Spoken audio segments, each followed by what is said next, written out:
Water, pH और buffer के बाद हमारा बायोकेमिस्ट्री में नेक्स्ट टॉपिक है एंजाइम का। एंजाइम के बाद हम पढ़ेंगे न्यूक्लिक एसिड, लिपिड्स और प्रोटीन। कार्बोहाइड्रेट्स आपका हो चुका है।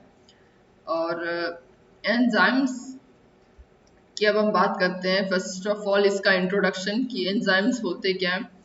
तो कोई भी बायोकेमिकल रिएक्शंस अगर हमारे बॉडी में हो रही है तो वो दो तरह की होती है, या तो कैटाबॉलिक होगी या एनाबॉलिक होगी। कैटाबॉलिक में क्या होगा, जो एक प्रोडक्ट है वो सब्सिक्वेंटली टूट के छोटे छोटे से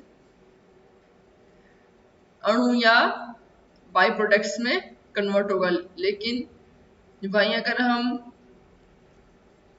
एनाबॉलिक की बात करें तो क्या होता है, जो छोटे छोटे अणु हैं उनका संश्लेषण होता है। और इन दोनों प्रोसेस में, यानी कि कैटाबॉलिक और एनाबॉलिक दोनों प्रोसेस में क्या होता है, हमें ऊर्जा यानी कि एनर्जी की जरूरत होती है। जैसे कैटाबॉलिक रिएक्शंस है उसमें क्या होगा, एनर्जी रिलीज होगी यानी कि उत्पन्न होगी। और जबकि एनाबॉलिक रिएक्शंस में क्या होता है, जो एनर्जी है वो यूज होती है।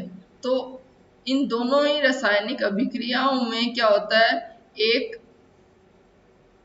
पर्टिकुलर तापक्रम, उसकी क्या कहते हैं, रेट ऑफ रिएक्शन जिसे हम बोल सकते हैं, प्रबल अभिकरणों की उपस्थिति जो है उसे हम रेट ऑफ रिएक्शन कहते हैं। तो ये डिपेंड करता है कि हम उस रिएक्शन में कैटलिस्ट कौन से देख रहे हैं, जो कि उन अभिक्रियाओं की गति को तीव्र कर देते हैं। अब जैसे सबसे पहले फ्रेडरिक विल्हेम कुने ने 1878 में जो भी बायोलॉजिकल कैटलिस्ट है, यानी कि जो बायोलॉजिकल कैटलिस्ट कोई भी रिएक्शन को इनहेंस करते हैं, उसको उसकी रेट को, उसकी दर को बढ़ाते हैं या कम करते हैं, उनके लिए एक वर्ड यूज किया था जिसे बोलते हैं एंजाइम।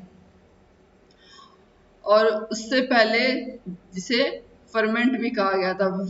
उसके बाद फिर एडवर्ड बुचर ने 1896 में ईस्ट में जब अंगूर का रस हमने ऐड किया तो उसमें क्या हुआ, ईस्ट ने क्या किया, अंगूर के जो जूस है जो उसको फर्मेंट कर दिया, यानी कि उसको डिग्रेड कर दिया। और इसमें एक एंजाइम यूज हुआ जिससे नाम दिया गया जाइमेज।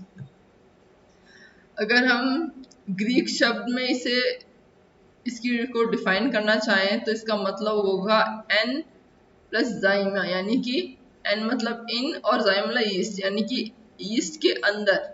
तो इस प्रकार जो भी हमने एंजाइम की खोज की वो सबसे पहले हमने ईस्ट में देखा।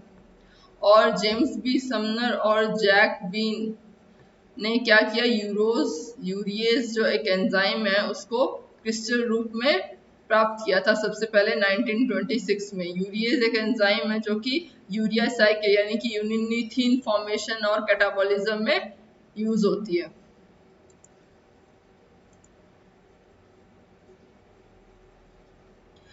अगर हम इसकी डेफिनेशन देखें तो एंजाइम में be defined as the organic compounds protein in nature colloidal in physical state produced in living organism which catalyse different chemical reaction within them. यानी कि एंजाइम एक ऐसा ऑर्गेनिक कंपाउंड है, ऑर्गेनिक कंपाउंड की जैसे हमने बात की थी जिसमें कार्बन, हाइड्रोजन और ऑक्सीजन होते हैं।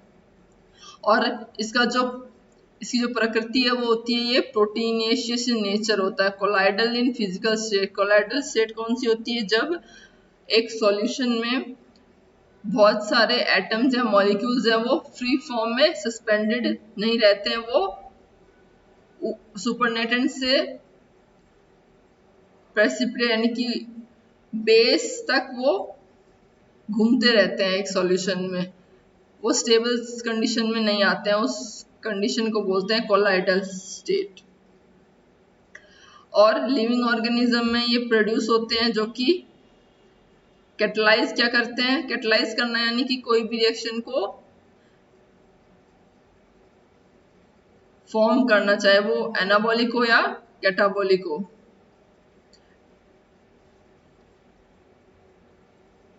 उसके बाद बात करते हैं chemical nature of enzyme. Enzyme का रासायनिक प्रकृति क्या है।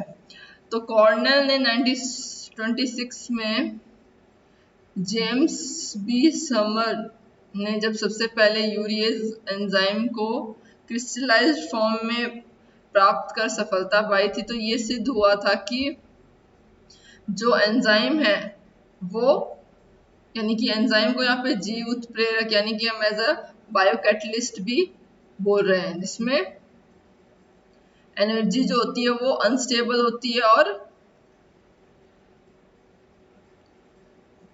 जल विलय होते हैं, यानी कि वो वाटर सोल्यूबल होते हैं। एंजाइम को जो मोस्टली उनके सॉल्यूशन में हम कंसंट्रेटेड सॉल्ट का विलयन कह सकते हैं, पिक्रिक अम्ल, पिक्रिक एसिड, फॉस्फोटंगस्टिक अम्ल इत्यादि डालकर अवक्षेपित किया जा सकता है। अब यहाँ पे बात करते हैं होलो एंजाइम, एपो एंजाइम और प्रोस्थेटिक ग्रुप की। होलो एंजाइम क्या होता है? होलो एंजाइम एपो एंजाइम और प्रोस्थेटिक ग्रुप को मिलकर बनता है। प्रोस्थेटिक ग्रुप कोई भी इनऑर्गेनिक कंपाउंड होता है जो कि ऑर्गेनिक कंपाउंड के साथ मिलकर होलो एंजाइम बनाता है, यानी कि जो एपो एंजाइम होगा वो क्या होता है? प्रोटीनेशियस पार्ट, और जो प्रोस्थेटिक ग्रुप होता है वो होता है इनऑर्गेनिक पार्ट। अब पहला है जो रासायनिक एक्टिविटी के ऊपर के बेस पे अगर हम बात करें तो दो तरीके के प्रोटीन होते हैं, सिंपल प्रोटीन और कॉम्प्लेक्स प्रोटीन। सिंपल प्रोटीन में आते हैं urease, amylase, pepsin, trypsin etcetera, और कॉम्प्लेक्स प्रोटीन में आते हैं जो कि इनऑर्गेनिक पार्ट और प्रोटीन पार्ट से मिलकर बने हो, यानी कि जिन्हें हम कॉन्जुगेटेड प्रोटीन एंजाइम भी बोलते हैं। अब बात करते हैं कोएंजाइम और कोफैक्टर की। यदि एंजाइम का प्रोटीन उस प्रोस्थेटिक ग्रुप यानी कि इनऑर्गेनिक ग्रुप में नहीं है तो वो क्या कहलाएगा? या फिर वो बहुत ही लूजली बाउंड है, तो उसमें जो कार्बनिक जो रूप है वो प्रेजेंट होता है और उसमें ऊष्मा द्वारा वो, यानी कि एनर्जी द्वारा वो क्या हो जाता है? नष्ट हो जाता है, तो वो कोएंजाइम कहलाता है। यानी कि यदि एंजाइम का प्रोटीन विहीन अंश, यानी कि ऐसा एंजाइम का पार्ट जो कि प्रोटीन रहित है, यानी कि जो प्रोस्थेटिक ग्रुप है वो, और प्रोटीन भाग अर्थात एपो एंजाइम से स्थिर रूप से यानी कि लूजली संयुक्त है, लूजली बाउंड होते हैं, साथ में कार्बनिक प्रकृति का हो और ऊष्मा द्वारा नष्ट हो जाता हो, तो उसे कोएंजाइम कहलाते हैं। ये आपके 1 नंबर या 2 नंबर में आपकी डेफिनेशन आ सकती है कोएंजाइम कोफैक्टर्स की। देन ये आपकी टेबल है जिसमें अलग अलग डिफरेंट टाइप ऑफ कोएंजाइम्स दिए हुए हैं, और साथ में कि इनमें से कौन सा ग्रुप इनके ऊपर ट्रांसफर होता है या इनसे ट्रांसफर होता है, और कौन सा विटामिन है जो हमें चाहिए इस एंजाइम को, इस कोएंजाइम को वर्क करने के लिए। तो पहला है निकोटिनेमाइड एडेनाइन डाइन्यूक्लियोटाइड, जो कि क्या है? मोस्टली कैटाबॉलिक रिएक्शंस में यूज होता है, यानी कि जब हम ग्लूकोज से एटीपी बनाते हैं तब एनएडी और एनएडीपी ये सब, और ग्रुप जो ट्रांसफर होता है वो होता है हाइड्रोजन, मोस्टली हाइड्रोजन है। और विटामिन कौन से चाहिए हमें? निकोटिनेमाइड राइबोफ्लेविन, जो किससे आते हैं? विटामिन बी से। ये विटामिन बी के ही पार्ट है, जैसे B1, B2, B3, B4, B5, B6, B12, जितने भी विटामिन बी के जो अलग अलग फॉर्म्स हैं उन सब में वो सब जो विटामिन हैं वो निकोटिनिन या फिर एडेनिन या फिर फ्लेविन सब इनमें काम आते हैं। उसके बाद है लिपोइक एसिड, इसमें हाइड्रोजन और एसाइल ग्रुप दोनों ट्रांस होते हैं, और विटामिन होता है लिपोइक एसिड, साइटोक्रोम, अब इलेक्ट्रॉन ट्रांसफर होते हैं, इसमें विटामिन की जरूरत नहीं होती है। अब कुछ है जैसे कोएंजाइम में साइटिडिन डाइफॉस्फेट, थायमिन, पायरोफॉस्फेट, इनमें अलग अलग ग्रुप ट्रांसफर होते हैं, जैसे acyl group, phosphoryl, choline, C2 aldehyde, और विटामिन चाहिए पेंटाथेनिक एसिड, कोलिन और थायमिन। कोएंजाइम्स की डेफिनेशन में अगर टेबल में से आप 2-3 एग्जांपल याद करो तो ये आपके काम आएगा। देन सिमिलरली यहाँ पे देख सकते हैं हम पायरोडॉक्सिल फॉस्फेट के लिए पायरिडॉक्सिन चाहिए, और क्विन यूबिक्विनोन के लिए विटामिन के की जरूरत होती है। अब कोएंजाइम के बाद हम बात करेंगे कोफैक्टर्स की। कोफैक्टर क्या होते हैं? मोस्टली इनऑर्गेनिक एलिमेंट्स होते हैं जो कि एपो एंजाइम के साथ मिलके यानी कि प्रोटीन पार्ट के साथ मिलके एक होलो एंजाइम बनाते हैं और ये थर्मोस्टेबल होते हैं। इन्हें हम एक तरीके से एक्टिवेटर कह सकते हैं, जैसे copper, iron, zinc, molybdenum, magnesium, manganese, calcium, potassium, sodium, cobalt, cadmium, chromium, aluminium etcetera. Then उसके बाद एंजाइम की उत्पत्ति यानी कि अक्रेंस ऑफ एंजाइम। मोस्टली हम एंजाइम प्रकृति से मिलते हैं यानी कि नेचर से, जो कि दोनों पौधों और जंतुओं में इक्वली डिस्ट्रीब्यूटेड होते हैं। और लेकिन इनका जो यूज है या फिर इनका जो डिफरेंशिएशन है वो क्या है? अलग अलग है। जनरल प्रॉपर्टीज में सॉल्युबिलिटी, मोस्टली जो एंजाइम है वो वाटर सॉल्युबल होते हैं, लेकिन अगर फैट के साथ रिएक्शन कर रहे हैं तो वो इनसॉल्युबल होंगे और वो क्या बनाएंगे? कोलाइडल सॉल्यूशन बनाएंगे फैट के साथ। और एंजाइम जो है वो अल्कोहल और ग्लिसरॉल में सेमी सॉल्युबल होते हैं यानी कि थोड़ा सा ही सॉल्युबल होंगे। Then molecular weight, molecular weight 12,000 से कई मिलियन होता है। जैसे अगर हम इनका अलग अलग अगर इनकी बात करें तो यूरियस का 48, 4,80,000, पेप्सिन का 35,000, कैटलेज का 22,50,000। ऐसे इनका मॉलिक्यूलर वेट दिया हुआ है। देन आपका प्रेसिपिटेशन, जिसे हम अवक्षेपण कहते हैं, इसमें अल्कोहल के सॉल्यूशन में अमोनियम सल्फेट और ट्राइक्लोरोएसिटिक एसिड मिलाने पे एंजाइम जो है वो प्रेसिपिटेट हो जाते हैं। प्रेसिपिटेशन का मतलब है कि वो एक सॉल्यूशन में बेस पे जाके एक कोलाइडल, जिसे कह सकते हैं स्टेट बना लेंगे और वो नीचे बैठ जाते हैं बेस पे, इसे बोलते हैं प्रेसिपिटेशन। और बाकी का जो सुपरनेटेंट है वो ऊपर की तरफ उठ जाता है। देन स्पेसिफिसिटी ऑफ एंजाइम, यानी कि एंजाइम, कोई भी एंजाइम है वो एक पर्टिकुलर सबस्ट्रेट के साथ ही काम करेगा, वो स्पेसिफिक होगा एक पर्टिकुलर रिएक्शन के लिए। अगर उस एंजाइम को हम ए की जगह बी सबस्ट्रेट के साथ यूज करेंगे तो वो एंजाइम वर्क नहीं करेगा और हमारी रिएक्शन है वो वहीं की वहीं स्टॉल हो जाएगी। अब सबस्ट्रेट क्या होता है? सबस्ट्रेट एक ऐसा पदार्थ है जिसके साथ एंजाइम उत्प्रेरक के रूप में बाइंड करता है और रिएक्शंस के दौरान वो प्रोडक्ट बनाता है। जैसे सुक्रेज है, यूरियज है, लाइपेज है, प्रोटेज एंजाइम है। ये सुक्रोज, यूरिया, प्रोटीन और फैट के साथ काम करते हैं। देन है एब्सोल्यूट स्पेसिफिसिटी। अब एब्सोल्यूट स्पेसिफिसिटी एंजाइम तब डिटेक्ट होते हैं जब वो केवल एक ही तरह के सबस्ट्रेट के साथ बाइंड हो। अब जैसे यूरियज है, लैक्टेज जो एंजाइम है, ये केवल यूरिया और लैक्टोज के साथ ही काम करेंगे। अगर इनको हम कोई दूसरे सबस्ट्रेट के साथ बाइंड कराएंगे तो ये काम नहीं करेंगे। अब जैसे यूरिया से हमें अमोनिया और CO2 तथा लैक्टोज से ग्लूकोज और गैलेक्टोज जो उत्पन्न होते हैं वो हमें एक पर्टिकुलर एंजाइम को के सबस्ट्रेट के साथ मिलने पे हमें मिलता है। देन समूह विशिष्टता, यानी कि ऐसे एंजाइम जो पदार्थों के एक विशिष्ट समूह पर क्रिया करते हैं, जैसे कार्बोहाइड्रेट, एस्ट्रेज, प्रोटीज आदि।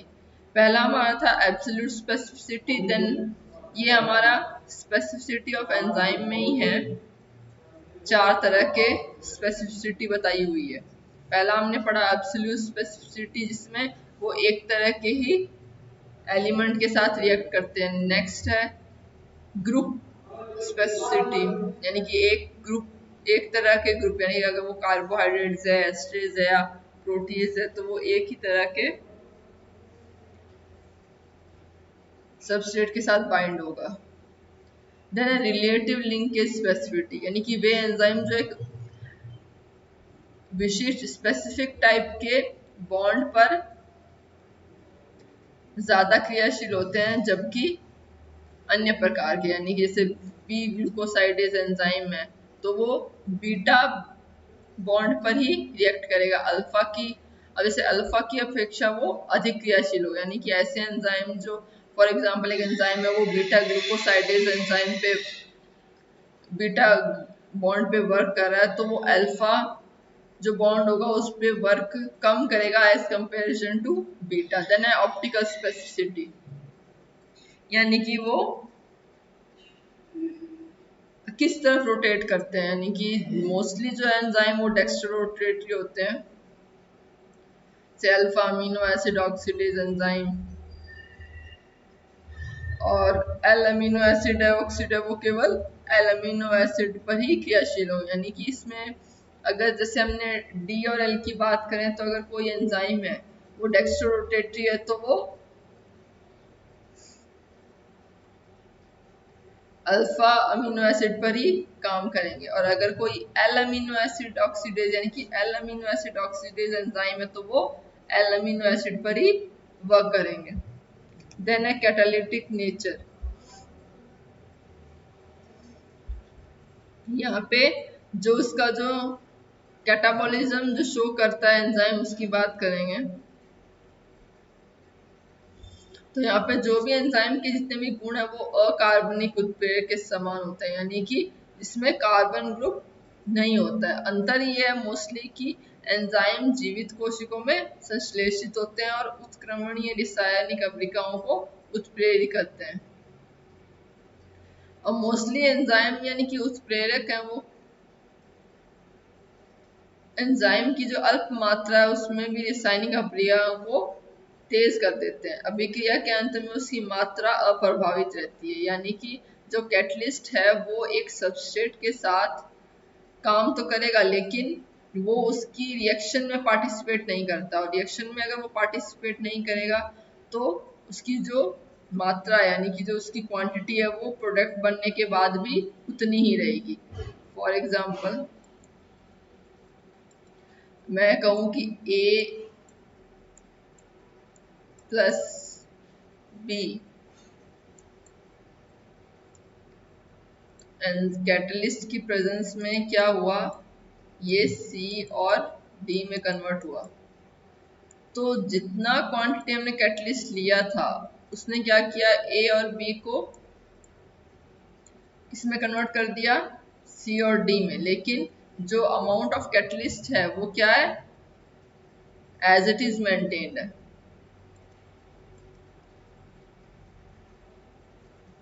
जैसे कैटलिस्ट एंजाइम है उसका एक एटम यानी कि H2O2 जो है वो H2O के कंपैरिजन में 50 लाख क्या है, 50 लैक्स टाइम O2 में कन्वर्ट कर देता है, यानी कि 1 मिलीग्राम सुक्रेज एंजाइम अपने वेट का 10 लाख मल्टीप्लिकेशन में सुक्रोज को जल में अपघटित कर देता है। सुक्रोज क्या है, बहुत सारे ग्लूकोज से मिलके बना हुआ होता है सुक्रोज।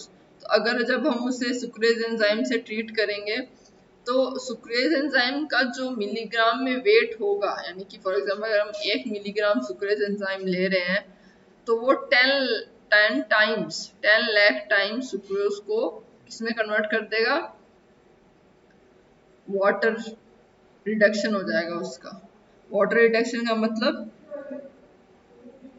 वाटर निकल जाएगा सुक्रोज में से और वो ग्लूकोज में और गैलेक्टोज में कन्वर्ट हो जाएगा। देन 6 पॉइंट है हमारा हीट सेंसिटिविटी।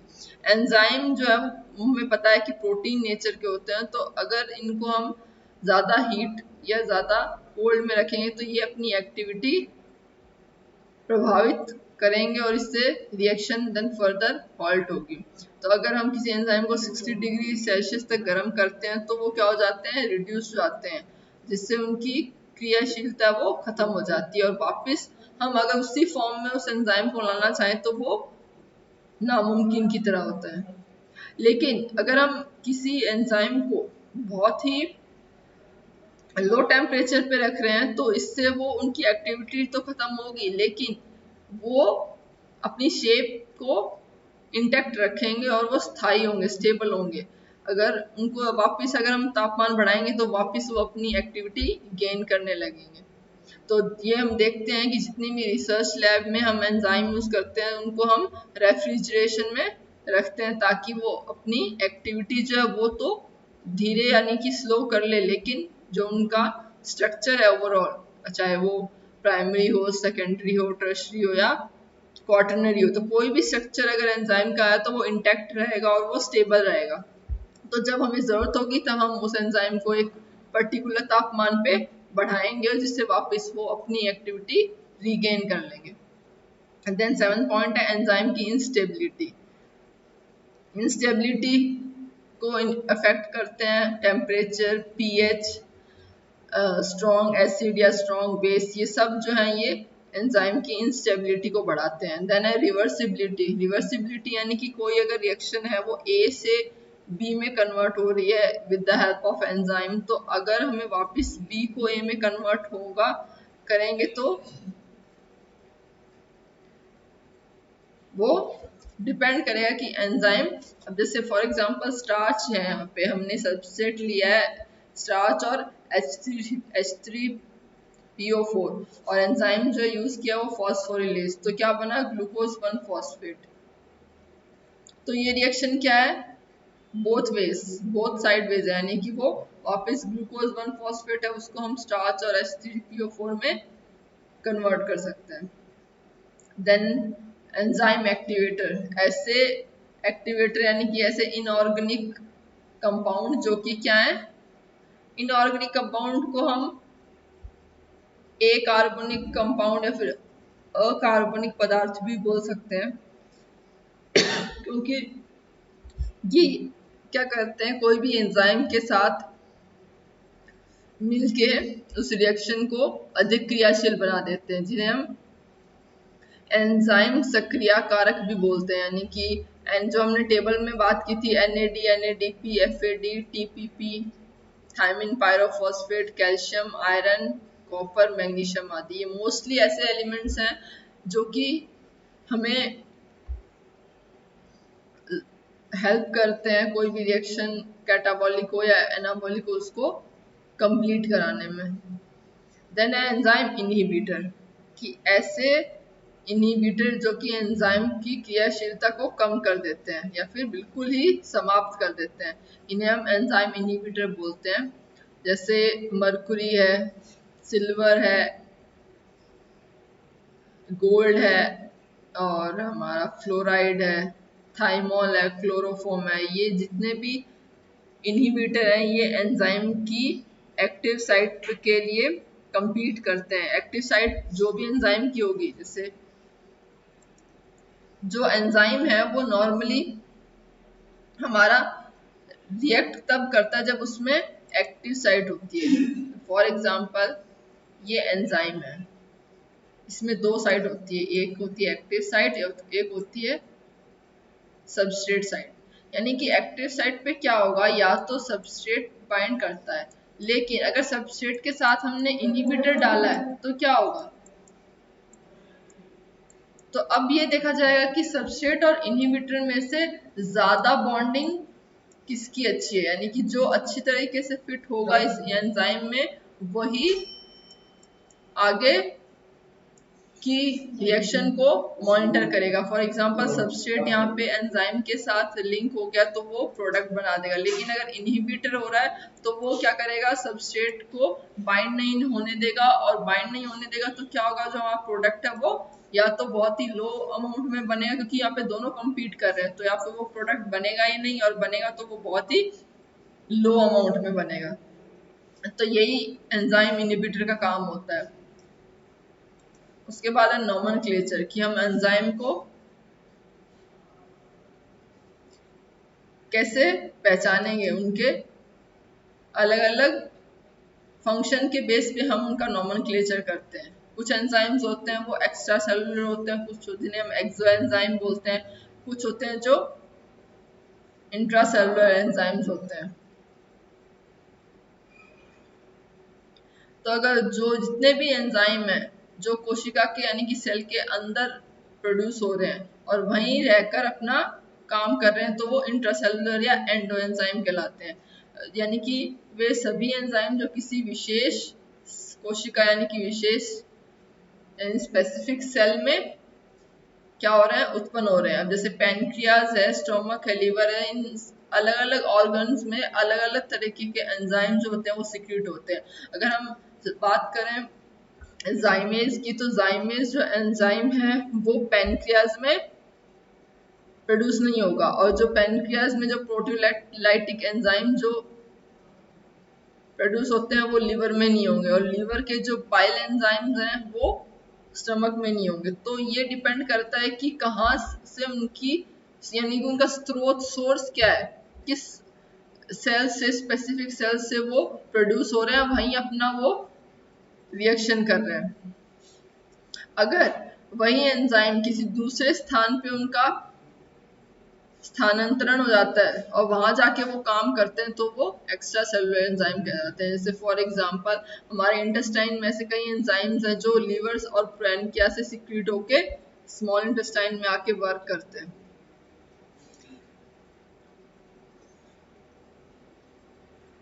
इसके विपरीत अगर कोई एंजाइम है वो इनएक्टिव फॉर्म में कन्वर्ट हो रहा है तो हम उसे जाइमोजन फॉर्म बोलेंगे, और वो किसमें कन्वर्ट करेंगे उसको हम एक्टिव फॉर्म में। क्योंकि कुछ एंजाइम ऐसे होते हैं उनको हम कंटिन्यूसली एक्टिव फॉर्म में नहीं रख सकते, क्योंकि वो जिस सेल से प्रोड्यूस हो रहे हैं उसी को अफेक्ट कर सकते हैं। इसीलिए हम उन जो हमारी बॉडी है उन एंजाइम्स को क्या करती है, इनएक्टिव फॉर्म में रखती है। लेकिन जब हमें रिएक्शन हमारी बॉडी को जरूरत होती है, चाहे वो कैटाबॉलिक हो या एनाबॉलिक हो, कोई भी मेटाबॉलिक रिएक्शन के वक्त क्या होता है उनकी फॉर्म को कन्वर्ट कर दिया जाता है एक्टिव फॉर्म में। जैसे हमारा ट्रिप्सिनोजन जो एंजाइम है वो ट्रिप्सिन में कन्वर्ट हो जाता है, पेप्सिनोजन है वो पेप्सिन में कन्वर्ट हो जाता है, जो कि हमारे प्रोटीन मेटाबॉलिज्म में हेल्प करते हैं। हमने बात की थी सबस्ट्रेट जिस पे एंजाइम वर्क करता है, और प्रोडक्ट जो क्रियाफल के रूप में हमें मिलता है उसे हम प्रोडक्ट कहते हैं। स्टडी ऑफ एंजाइम हमें पता है एंजाइमोलॉजी कहलाती है। अब बात करें जब नेमनक्लेचर डिपेंड करता है कि वो काम कौन से सबस्ट्रेट पे कर रहा है। पहला है कि अब हम सबस्ट्रेट के आधार पे हम उसे एंजाइम का नामकरण करेंगे। जैसे अगर कार्बोहाइड्रेट पे कोई एंजाइम वर्क कर रहा है तो वो कार्बोहाइड्रेज हो गया, लिपिड पे वर्क कर रहा है तो लाइपेज हो गया, सिमिलरली न्यूक्लिक एसिड है तो न्यूक्लियस, प्रोटीन का प्रोटीनेज। तो ये जो नोमेनक्लेचर है ये हमारा है on the basis of substrate. Second है on the basis of reaction, कि उसमें हाइड्रोजन ग्रुप ऐड हो रहा है या ऑक्सीजन निकल रही है, या हाइड्रोजन एक प्रोडक्ट एक सबस्ट्रेट से दूसरे सबस्ट्रेट पे ट्रांसफर हो रहा है, या फिर उसमें से पानी वाटर मॉलिक्यूल निकल रहा है, या CO2 ऐड हो रहा है, या अमीन ग्रुप है उसका ट्रांसफर हो रहा है, या फिर जो पोजीशन है कोई भी ऑर्गेनिक एलिमेंट की वो चेंज हो रही है। ये सब इन पे सब पे डिपेंड करता है एंजाइम का नाम क्या होगा। जैसे ऑक्सीडेशन है तो वो ऑक्सीडेज हो जाएगा, रिडक्शन है तो रिडक्टेज, यानी कि एडिशन ऑफ हाइड्रोजन में क्या होगा, रिडक्शन, और ऑक्सीडेशन में क्या होगा, removal of hydrogen group. Similarly dehydrogenation, dehydrogenase हो गया, हाइड्रोलाइसिस का हाइड्रोलेज, ट्रांसअमीनेशन ट्रांसअमीनेज, म्यूटेशन का म्यूटेस। ये सब डिपेंड कर रहे हैं कि रिएक्शन कौन सी है। देन है सोर्स के आधार पे, यानी कि किस सोर्स से हमें एंजाइम मिल रहा है। अगर लीवर से मिल रहा है तो लीवर कैटालेज, सलाइवा से मिल रहा है तो सलाइवरी अमाइलेज, जो कि हमारा फर्स्ट एंजाइम होता है in the digestion of food. Then pancreas, pancreatic lipase, gastric gland, gastric lipase. उसके बाद बात करते हैं कि किसी विशेष आधार पे अगर हम कर रहे हैं, जैसे पेप्सिन है, रेनिन है, ट्रिप्सिन है, डायस्टेज है, इमल्सिन, पेटाइलिन आदि, इन सबको हम क्या कर रहे हैं, स्पेसिफिक नामकरण कर रहे हैं। देन सबस्ट्रेट और जो उत्प्रेरित रासायनिक है उसकी अभिक्रिया कौन सी हो, जैसे सक्सिनिक डिहाइड्रोजनेशन अगर कोई प्रोसेस हो रही है तो उसमें एंजाइम होगा सक्सिनिक डिहाइड्रोजनेस। अल्कोहल डिहाइड्रोजनेशन में अल्कोहल डिहाइड्रोजनेस, पायरुविक ऑक्सीडेशन में पायरुविक ऑक्सीडेज, और ट्रायल्स फॉस्फो आइसोमराइजेशन में टीपीआई। तो ये बात थी नॉमेनक्लेचर की। नेक्स्ट हमारा टॉपिक है क्लासिफिकेशन ऑफ एंजाइम।